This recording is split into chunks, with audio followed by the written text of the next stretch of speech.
Printer 3D terbesar di dunia berhasil dibuat oleh University of Maine, Amerika Serikat, yang mampu mencetak sebuah objek dengan ukuran panjang 30 meter dan tinggi 5 meter, yang mana printer ini juga mampu membuat sebuah rumah dengan ukuran tersebut dengan bahan yang ramah lingkungan, murah, dan hanya memerlukan waktu hingga 48 jam alias 2 hari saja. Never before seen here in Maine or in the country or across the world. Maine is #1, and I'm so proud of this university and this program and this state. Nah, tapi sebenarnya seperti apa sih gambaran dari teknologi mesin printer terbesar ini? Apakah dia efektif digunakan untuk membuat sebuah rumah? Dan apakah dia kira-kira bisa menjadi solusi untuk program tapera yang tidak masuk akal itu? This home was 3D printed out of 100% bio-based materials and can be recycled at the end of its life. It's called the BioHome 3D. Both the materials and the construction process were developed by researchers from the University of Maine.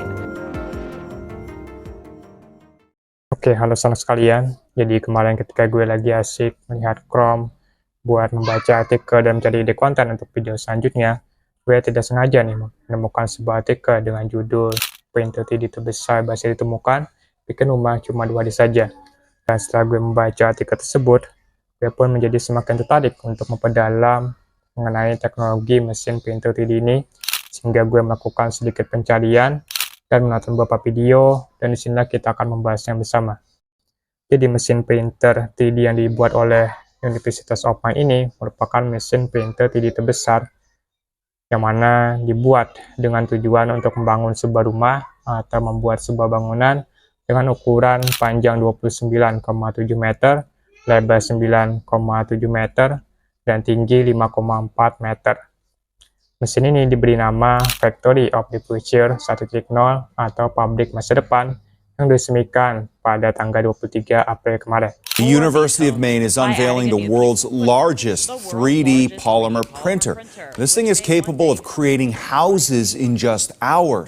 Mesin printer ini berhasil mengalahkan rekor mesin sebelumnya di tahun 2019, karena Universitas of Maine sebelumnya memang sempat juga membuat sebuah mesin printer terbesar untuk membangun sebuah kapal berbahan polimer, yang akhirnya menjadikannya kapal printer terbesar di dunia dan hanya dibuat dalam waktu 70 jam saja dengan mesin tersebut. Here is the world's largest 3D printed boat. We printed this using the world's largest 3D printer, which we'll look at in just a moment. This particular boat is 25 feet long, weighs 5,000 pounds. It was printed in 70 hours. Nah, kembali lagi ke mesin printer ini. Di mesin terbarunya ini, mereka kembali menggunakan bahan polimer termoplastik dan juga serat kayu bekas tukang mebel dari pabrik yang ada di sekitar sana sebagai bahan utama dalam pembuatan bahan mentahnya. Karena Maine ini sendiri juga merupakan adalah daerah yang kaya akan hutan yang sangat luas, sehingga tidak susah untuk mencari kayu di daerah tersebut. Selain itu, polimer dan kayu juga diyakini memiliki jejak karbon yang jauh lebih rendah ketimbang material lain seperti semen, baja, ataupun aluminium, sehingga diklaim lebih ramah lingkungan. Dan karena itulah, bangunan hasil dari printer 3D ini itu diberi nama BioHome 3D. Nah, lalu apa tujuan mereka membuat mesin printer terbesar ini? Salah satu tujuan utama mereka membuat mesin ini adalah untuk memenuhi kebutuhan rumah yang terus semakin meningkat. Di mana untuk daerah Maine sendiri, itu diperkirakan akan membutuhkan 80.000 rumah dalam 6 tahun ke depan. Selain itu, mereka juga berniat untuk menyediakan perumahan yang lebih terjangkau untuk menyelesaikan masalah tunawisma yang ada di daerah tersebut. Wow, luar biasa. Mesin ini dibentuk dengan 2 kaki di samping kiri dan kanannya, kemudian daerah di bawahnya sebagai penggerak, dan juga dengan robotnya yang ada di tengah. Nah, untuk proses pembuatannya bisa dibilang cukup simpel, dimulai dengan membuat semacam blueprint atau desain kasarnya dulu di software pemodelan, mana ini juga bisa kalian sesuaikan dengan keinginan dan kebutuhan kalian. Nah, setelah blueprint itu disetujui, maka si pembuat rumah akan mengirimkan blueprint tersebut ke mesinnya untuk diproses. Dan setelah mesin itu memproses filenya, maka langkah selanjutnya yang harus kita lakukan adalah dengan menyiapkan platform pembangunan dan juga mengisi bahan mentah agar proyek tersebut bisa kita eksekusi. Nah, sebelum pencetakan dimulai, itu biasanya relnya akan ditaruh di sekitar bangunan untuk mengarahkan dengan robot tempat meletakkan bahan campuran, yang dalam hal ini adalah polimer termoplastik dan juga serat kayu. Nah, setelah kita menghidupkan mesinnya, si lengan robot itu akan mulai bekerja secara otomatis untuk membuat dan mencetak bahannya secara lapis demi lapis. Tapi walaupun setelah berjalan secara otomatis, pencetakan ini hanya bermanfaat untuk membangun fondasi dan juga dinding rumah. Jadi konstruksi lain dan tenaga manusia masih diperlukan untuk menyelesaikan proyek tersebut. Selain itu, dalam proses pencetakannya, ada juga beberapa metode yang bisa kita gunakan tergantung bahan material apa yang kita pakai sebagai pembuatnya itu. Jadi kalau kita menggunakan bahan kayu ataupun polimer, itu mungkin dengan menyemprotkan serbuk kayunya kemudian diberi laser.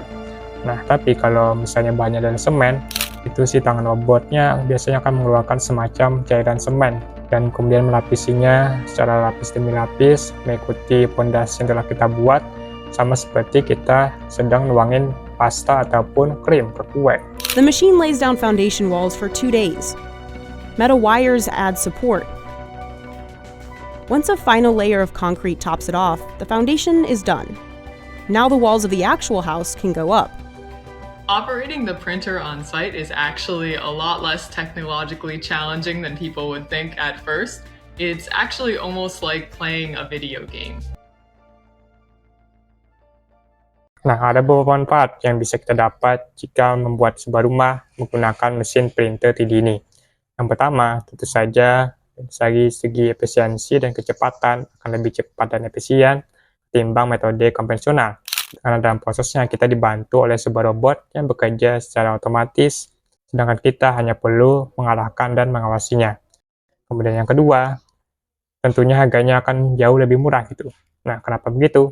Karena dalam prosesnya kita tidak memerlukan pekerja yang lebih banyak karena telah dibantu oleh robot otomatis tadi, sehingga ongkos produksinya bisa lebih ditekan dan lebih dihemat gitu.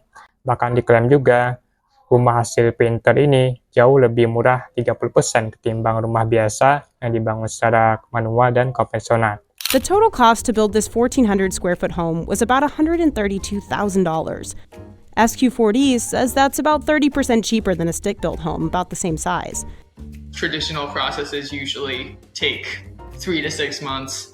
In 3D printing, you can do it in easily half that time. Selain itu, rumah hasil printer 3D ini juga tentunya jauh lebih ramah lingkungan karena bahan materialnya itu bisa dibuat dari bahan sisa dan juga limbahnya lebih sedikit. Nah, tapi kemungkinan rumah yang dibangun dengan mesin printer 3D ini itu kemungkinan tidak bisa bertahan dalam jangka waktu yang lama, sehingga perlu pemisahan ataupun bahkan pendahuluan ulang di masa depan. Selain itu, dalam prosesnya bisa jadi lebih ribet jika bahan yang digunakan misalnya adalah semen itu. Karena perlu disesuaikan dengan kondisi cuaca, suhu, ataupun iklim yang ada di daerah itu dalam proses pengolahan semennya. The mix needs small changes every day, depending on the temperature, winds, and humidity. As you can see, it's a little gloopy. That means it's a little too cold. So we're warming it up, we're getting it ready. We're a couple minutes away from when it's going to be consistent, and that's when we'll actually start printing. There are a few people on the planet that actually know how to do this. All of our crew, we've learned it on site, doing it ourselves, which is expensive and time-consuming.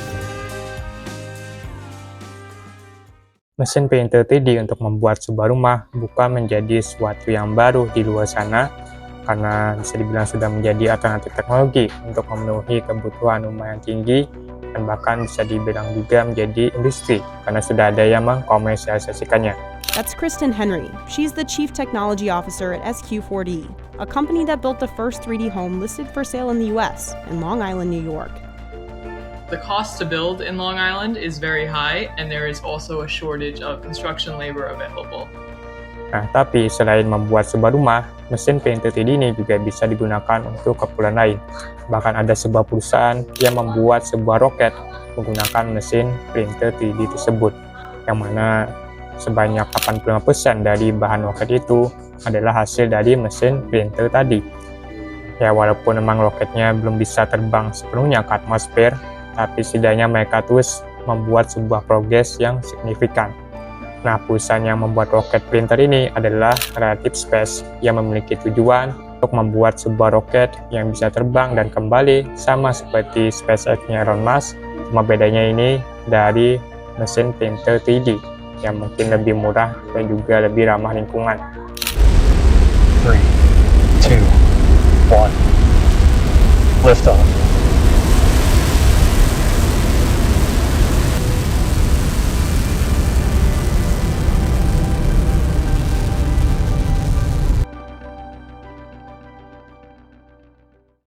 Nah, sekarang pertanyaannya, dengan segala kelebihan dan kecanggihan mesin printer 3D tersebut dalam membuat sebuah rumah, apakah dia bisa juga menjadi solusi untuk permasalahan rumah di Indonesia atau program Tapera yang akan dijalankan pemerintah nantinya? Karena dengan mesin printer ini, kita bisa memangkas harga produksi sebuah rumah sehingga harga jualnya juga bisa lebih terjangkau untuk semua kalangan. Ya, tapi gue sendiri sih sejauh ini belum ada yang melihat ya perkembangan teknologi printer seperti ini di Indonesia. Karena yang gue tahu, mesin printer di Indonesia itu masih mentok buat fotokopi. Bahkan yang elektronik pun masih di fotokopi. Tapi kan program Tapera ini juga buat jangka panjang, 30-40 tahun ke depan itu. Jadi masih ada harapan untuk kita bisa menggunakan teknologi printer 3D seperti ini sebagai alternatif teknologi untuk memenuhi kebutuhan rumah kita di masa depan. Tapi kalian silakan berpendapat di kolom komentar di bawah lah, apakah teknologi printer seperti ini juga bisa menjadi solusi untuk memenuhi kebutuhan rumah kita di Indonesia, dan apakah jika dibuat itu harganya bisa terjangkau dengan dana Tapera yang akan kita dapatkan nantinya atau juga belum memenuhi. Sekian video kali ini, terima kasih telah menonton dan sampai jumpa lagi di video selanjutnya. But it's okay, I don't have the peace.